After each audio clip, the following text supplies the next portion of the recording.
Welcome to solverfy.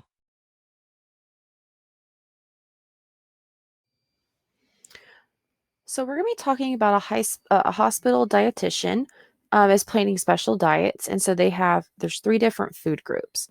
So we're going to designate A to be food group A, Y to be food group B, and Z to be food group C. So the total amount per meal for each food group must be 400 grams. So X plus Y plus Z equals 400 grams. What we are also told is that 1/3 as much of group A as of group B. So I'm going to have 3x minus y equals 0.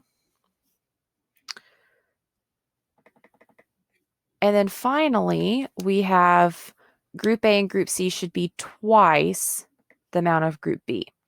So x minus 2y plus z equals 0. And so what I'm going to do is I'm going to put the matrix in here. So it's going to be 1, 3, 1, 1, negative 2, 1, 0, 1, and then 400, 0, 0. And so if I were to actually solve this out, I would get that x was going to be 400 over 9. Y is going to be 1200 over 9. And z is going to be 2000 over 9. So A asks us how many grams of each food should that be included. So part B is asking if we are to drop the requirements of the 1/3, so that second equation I have, then what would be all the possible solutions? So if I were to go in and I'm going to rewrite my equations. So I'm going to have x plus y plus z equals 400. And then x minus 2y plus z equals 0. I'm going to have my matrix. And then, of course, I find out that my final matrix is going to be 1, 0, 1, 0, 1, 0, with the solutions of being 800 over 3 and 400 over 3. So what this tells me is that I have x plus z, I have x plus z equals 800 over 3. So if I'm solving this for x is going to be 800 over 3 minus z. And then my y is going to equal 400 over 3. So the only thing I know about z is that it's going to be less than or equal to 800 over 3. So I don't have any super definitive solutions except for y. So x and z are kind of going to be dependent upon each other.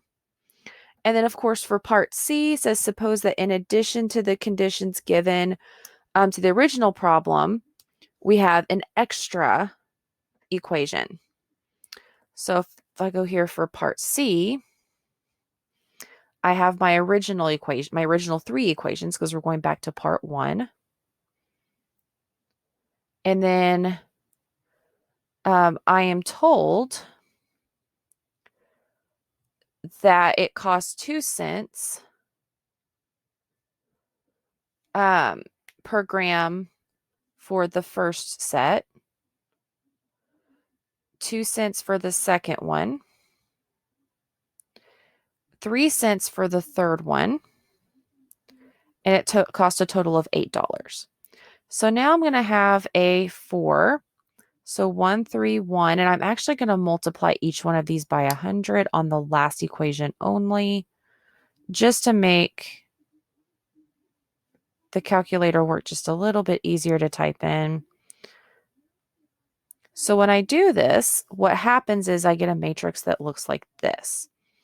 So I have 1, 1, 1, and 400, 0, 4, 3, 1200, 0, 3, 0, 400, and then the last row is 0, 0, negative 1, 0.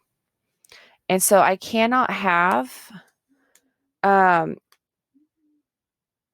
would actually represent no solution. Because technically, since we have 4 equations, but only 3 variables, that last row should be zeros all the way across. That should be your zeroed out row. So when we have a value that we can't reduce, that instantly lets us know that it is a no solution.